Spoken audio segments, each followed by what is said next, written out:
Hello, నమస్తే. ఒక్క మంచి మాటతో మీ ప్రియ. ఎలా ఉన్నారు అందరూ? బాగున్నారా? నేను కూడా బాగున్నానండి. ఈరోజు మంచి మాట. జనరల్గా నా దగ్గర చాలామంది పేరెంట్స్ కంప్లైంట్ చేస్తూ ఉంటారు. మా పిల్లలు అసలు మాట వినట్లేదండి, ఎప్పుడు ఫోన్ ఫోన్ అంటున్నారు, జనరల్గా తినట్లేదు, చదవట్లేదు, రైటింగ్ రాయట్లేదు, అస్సలు చదువు మీద కాన్సన్ట్రేషన్ లేదు, ఇలాంటి కంప్లైంట్స్ ఎక్కువ వింటూ ఉంటాను. పేరెంట్స్కి నేను ఇచ్చే సజెషన్ ఏంటంటే, మీ పిల్లల్ని పూర్తిగా గారం చేసి నేను పాడు చేయమని చెప్పను, కానీ కొన్ని సిచ్యువేషన్స్లో మీరు వాళ్ళతో చాలా స్ట్రాంగ్గా ఉండాలి. కొన్ని విషయాల్లో చదివితే కానీ కుదరదు అనే విధంగా ఉండాలి. కొన్ని విషయాల్లో చాలా లిబర్టీ ఇవ్వాలి. ముఖ్యంగా స్టూడెంట్కి టీచర్కి ఉన్న రిలేషన్ ఎలా ఉంటుందో మదర్కి స్టూడెంట్కి ఉన్న రిలేషన్ కూడా అలాగే ఉండాలి. ఎందుకంటే మీ పిల్లవాడికి మీ పొజిషన్ ఏంటో అర్థమయ్యేలా పెంచాలి. మీరు అది అర్థం కాకుండా అంబానీ పిల్లల్లా పెంచుతామంటే పని అవ్వదు. అది మాత్రం మీరు ఖచ్చితంగా ఆలోచించాలి. మనం రిచ్ అయినా పూర్ అయినా మన పిల్లలకి ఆ స్టాండర్డ్ తెలియజేయాలి. మనం ఇంత కష్టపడుతున్నాం, ఈ కష్టపడితే ఈ కష్టానికి తగినట్టుగా మిమ్మల్ని మేము చదివిస్తున్నాం అనే విషయాన్ని వాళ్ళకి తెలియజేయాలి.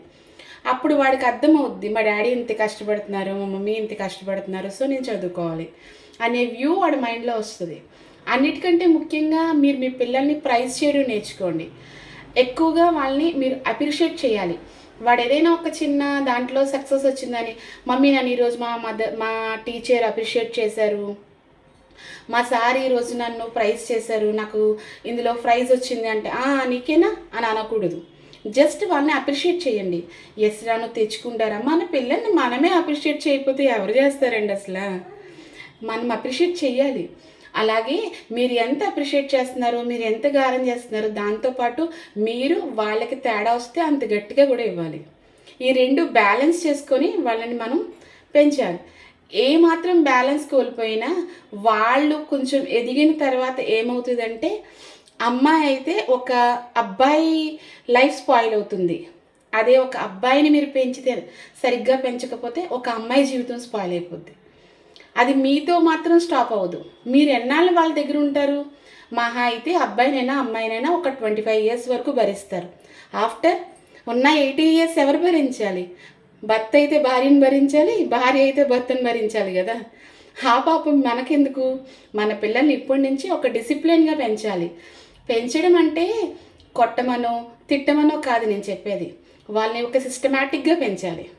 ప్రతి క్షణం ప్రైజ్ చేస్తూ, మనకున్న పరిస్థితులను వాళ్ళకి తెలియజేస్తూ, ప్రేమిస్తూ, భయం చెప్తూ, వాళ్ళతో క్లోజ్గా ఉంటూ వాళ్ళని పెంచుదాం. ఈరోజు మంచి మాటతో నేను ఇంకా సెలవు తీసుకుంటాను. నా ఛానల్ని చూస్తూ లైక్ చేయండి, షేర్ చేయండి, సబ్స్క్రైబ్ చేయండి, మర్చిపోవద్దు. Bye bye.